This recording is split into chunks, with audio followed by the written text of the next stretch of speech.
Сәлеметсіңдер ме оқушылар? Қазақ тілі сабағы 3-ші сынып. Бүгінгі 95-ші сабақта сын есімді өтетін боламыз. 45-ші жаттығу мәтінді түсініп оқы. Мен ол ағашты көрмегелі 10 шақты жылдай болыпты. Жаяу бараладық. Қасиетті ағаш қой, деді Жамбыл ата. Ағашқа жақындағанда шошып қалды. Біреу балтамен ағашты сарт-сұрт шауып жатыр. Ей, тоқта, сен өзі дені сау адамбысың, ағашқа неге балта шабасың? Жамбыл ата екенсіз ғой, кешіріңіз, мен бір бұтаған кесіп жатыр едім, деді жігіт. Жамбыл ата айтады: ал жігітім, жөніңді айтшы, бұл Сүйінбай атаңның еккен ағаш екенін білемісің, деді. Білемін, жәке. Біз ауылымыз болып, бұл мәуелі ағашты қасиет тұтамыз. Қураған бұтағын кесіп тастаймыз. Күн ыстықта осы ағаштың көлеңкесінде демаламыз, деді жігіт. Авторы Мұхамеджан Етекбаев. Мәтінге қатысты тапсырмалар. Мәтін мазмұны бойынша бір-біріңе сұрақ қой, дейді. Бірінші сұрақ: Жамбыл ата ағашты көрмегелі неше жыл болды, деді. Ал енді оқушылар осы сұрақтың жауабын мәтіннен іздейміз. Жамбыл ата ағашты көрмегелі 10 шақты жылдай болыпты, деп жауап берген. Екінші сұрақ: Жамбыл ата ағашқа жақындағанда неге шошыды? Ағашқа жақындағанда Жамбыл ата шошып қалды, себебі біреу балтамен ағашты сарт-сұрт шауып жатыр екен. Үшінші сұрақ: жігіт ағаштың бір бұтағын не үшін кесті? Жігіт ағаштың бір бұтағын қурап қалған соң кесіп тастаған екен. Келесі сұрақ: жігіт қандай ағашты қасиет тұтамыз, деді. Бұл ағашты мәуелі ағаш деп атады. Келесі сұрақ: қай кезде осы ағаштың көлеңкесінде демаламыз, деді. Күн ыстықта осы ағаштың көлеңкесінде демаламыз, деді жігіт. Келесі сұрақ: мәтінде аталған адамдар туралы не білесің, дейді. Ал енді оқушылар, бізде мәтінде Жамбыл ата туралы және Сүйінбай ата туралы аты аталған. Жамбыл Жабайұлы туралы біз ғаламтордан мынадай деректерді алдық. Және мұнда Жамбыл Жабайұлы қазақ халық поэзиясының әйгілі тұлғасы, 20 ғасырдың Гомері, өлең сөздің дүлдүлі, жырау жыршы. Жамбылдың ақындық дарыны жас кезінен ақ таныла бастаған. Ол бозбала шағының өзінде ақ өскен ортасын ән мен жырға кенелтіп, тіптен көршілес қырғыз еліне де даңқы жайылып үлгерген. Осы кезде өрттей жалындап, жұрт аузына іліккен жас Жамбыл жетісудың дүлдүл ақыны Сүйінбайға жолығып, оның арқалы өнеріне құныға ден қойып батасын алады. Енді осы жерде біз Жамбыл Жабайұлының Сүйінбай Аронұлына барып батасын алған жөн деп білеміз. Демек, Сүйінбай Аронұлы туралы бізде ғаламторда мынадай деректер алынды. Сүйінбай Аронұлы 1815 жылы қазіргі Алматы облысы Қарақастек ауылында дүниеге келген. Талантты ұлы қазақ ақыны және айтыс аңызы. Сүйінбай жасынан жыраулығымен елге танылған. Сүйінбайдың шығармашылығы оның атасы Көсеп пен әкесі Аронның әсерінен қалыптасқан. Олар поэтикалық талантымен және шеберлігімен танылған еді. Атақты Жамбыл ақын «Менің пірім Сүйінбай, сөз сөйлемен сыйынбай» деп оны пір тұтып ұстазы ретінде санаған.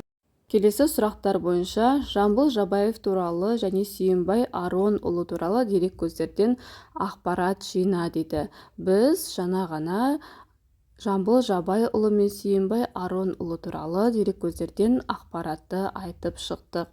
Келесі тапсырма: мәтіндегі сын есімдерді тап, сұрақ қой, дейді. Мәтіндегі сын есімдер қандай деген сұраққа жауап беретін сөздерді табатын боламыз.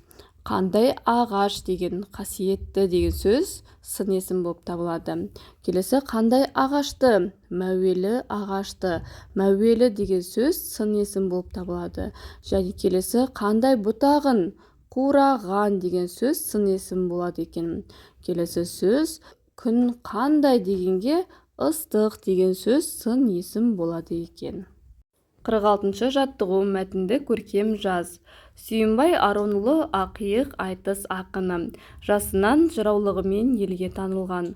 Мұхтар Әуезов оны айтыс өнерінің алтын діңгегі деп атаған. Ал енді оқушылар осы мәтіннен сын есімдерді тауып, астын сызайық. Қандай айтыс ақыны? Ақиық деген сөз сын есім болып табылады. Келесі қандай діңгегі деген сөзде алтын деген сын есім болып саналады. 47-ші жаттығу мәтінді оқы, ат қой дейді. Екі бала тоғайға бардық. Қарағайдың түрлі өсімдіктің жұпар иісі мұрныңды жарады. Аласа бұталардың арасынан сұр тоғай, көк шымшықтар пыр-пыр ұшады. Анадайда ала қанат тоқылдақтың тоқылы естіледі. Тоғай іші көңілді. Бұл мәтіннің қай түріне жатады? Ал енді оқушылар осы мәтіннің ішінде тақырыпты іздесек болады. Мысалға, тоғайға барғанда деп қоюға болады. Немесе көңілді тоғай деп те атауға болады. Келесі сұрақ, мәтіннен сын есімдерді тап, олар қай заттың сынын білдіріп тұрғанын айт дейді. Мәтіндегі сын есімдер қандай деген сұраққа жауап беретін сөздерді табатын боламыз. Жұпар иісі мұрныңды жарады дейді. Қандай иіс? Жұпар. Жұпар деген сөз сын есім болып табылады. Келесі, аласа бұталардың. Аласа деген сөз сын есім. Ол қандай деген сұраққа жауап беріп тұр. Келесі сөз сұр торғай. Қандай торғай? Сұр торғай. Одан кейін көк шымшықтар деген сөздер. Қандай шымшықтар? Көк шымшықтар деген сөз. Және ала қанат. Қандай қанат? Ала қанат. Ең соңғысы тоғай іші көңілді деген. Тоғай іші қандай? Көңілді деген сын есімді білдіреді. Ал енді олар қай заттың сынын білдіріп тұрғанын анықтайтын боламыз. Жұпар деген сөз ол өсімдіктің сынын білдіріп тұр. Одан кейін аласа деген сөз ол бұталардың сынын білдіріп тұр. Сұр торғай бұл торғайдың сұры түстігін білдіріп тұр. Келесі сөз көк деген ол шымшықтардың түсін білдіреді. Ала қанат бұл тоқылдақтың қанаты. Және тоғай іші көңілді деген сөзде көңілді бұл тоғайдың іші қандай екенін сынын білдіріп тұр. Шығармашылық үзіліс. 48-ші жаттығу. Пішіндерге сәйкес әріптерді қойып оқы. Осы сөзді сын есімдерді пайдаланып сипатта дейді. Кестедегі жасырынған сөзді табатын болсақ, бірінші берілген пішін А әріпі тұр. Екінші берілген пішінде Л әріпі. Үшінші пішін ол тағы да қайталанып тұр. Демек А әріпін қоямыз. Төртінші пішінде Т әріпі.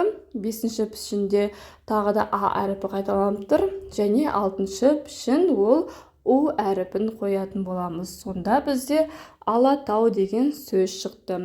Ал енді бұған сын есімдерді қоятын болсақ, мысалы, қандай Алатау? Ала Алатау, үлкен Алатау, биік Алатау деген сын есімдерді қойсақ болады. Осымен оқушылар, бүгінгі біздің сабағымыз аяқталды. Егер де сабақ ұнаған болса, каналға тіркеліп лайк басуды ұмытпаңдар.